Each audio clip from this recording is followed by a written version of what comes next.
Alright then, Jesus, just loading up the charts quickly.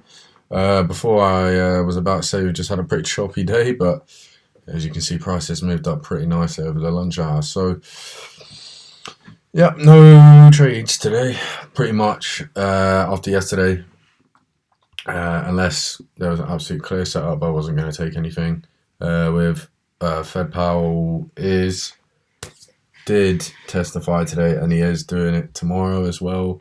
And the verdict is pretty much that until until the outcome is a bit more clear on the tariffs and all this, they're not going to change the interest rates. So markets have reacted pretty nicely to that, pushed up, and now that is signaling that we're moving towards all-time highs right here. I think that is all-time highs. Yeah, as you see. So now the market has completely recovered from all the presidential bullshit, and we are back in business for now until the world starts dropping nukes on itself.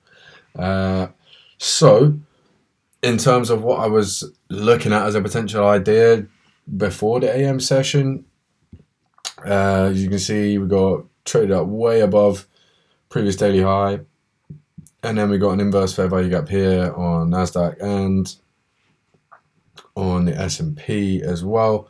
And I wasn't really going to take a trade unless it was completely clear. We didn't get any displacement really.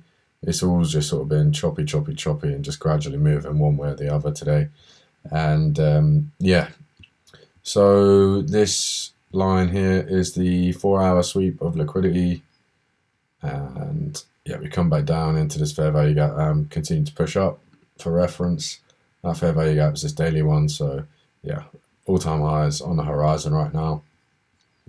And that means for me that my model is not going to be as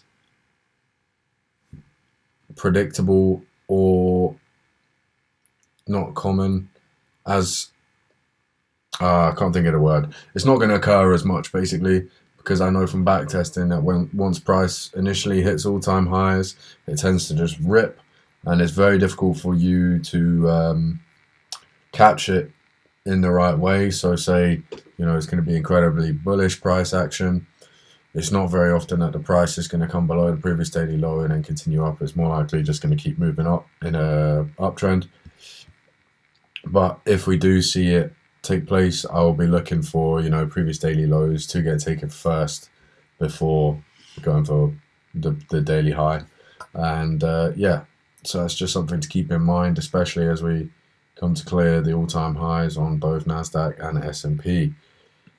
So it just looks like at this point we're going to be waiting around, just waiting. Hands are getting taken away from the computer, and we just have to see what we get until it's clear. But yeah, in terms of the actual sessions today, let me just take this indicator off quick and I'll reset that. That's a bit better. Yeah, so in London, we've come down, traded into this imbalance, just traded up, filled this imbalance, then inverse this here. Didn't touch that yet, and we've just sort of been doing that most of the day, just creating displacement, filled this here, traded back down into this one here, traded up, and then I'm sure it's happened again on a lower time frame, and then here, traded up past this inverse fair value gap, traded back into it, tapped it.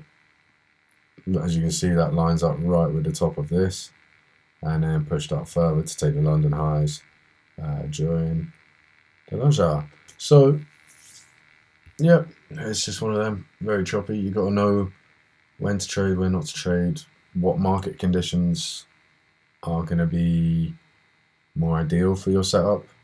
And yeah, it is most likely that now with the current condition that I am going to have to wait a lot longer between my trades until at least we start seeing like a downtrend again, which could be a while. We've got a little gap here in a weekly chart, but yeah, if you look at the monthly, let's just take all the drawings off. So we traded right down into here. And then boom, we've got an inverse fair value gap forming here on a monthly chart, which means once this breaks structure, you know, there's a heck of a long way for it to go up. On a lighter note though, my eToro account is finally under 3 digits drawdown after about 3 years. So that's taken me a long time to actually bring that to the point where my portfolio is in a profit.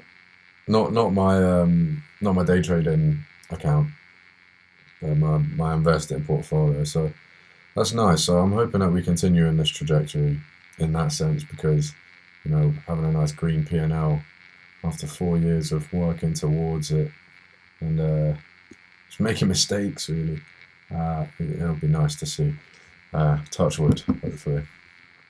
In terms of what happened with gold, as you can see, it's slumped with the markets. Obviously, everyone has seen what Powell has said, and interest rates staying the same, meaning, you know, more confidence in the equity market, and commodities have dropped a little bit with funds flowing out. Even on a 4-hour chart, we're sort of in a downtrend here, so we can just sort of see that going on. On the weekly chart, it's just a retracement realistically. Sweep that low, sweep this low. We'll probably end up pushing back up on gold, as it always does, as per the monthly. Yeah, do you know what I mean?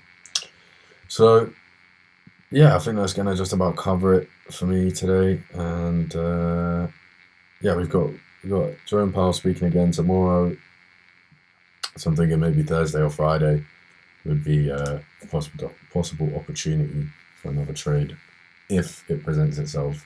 Don't present itself, no trade, son. Do you know what I mean? And yeah, with all that being said, I will catch you tomorrow, guys.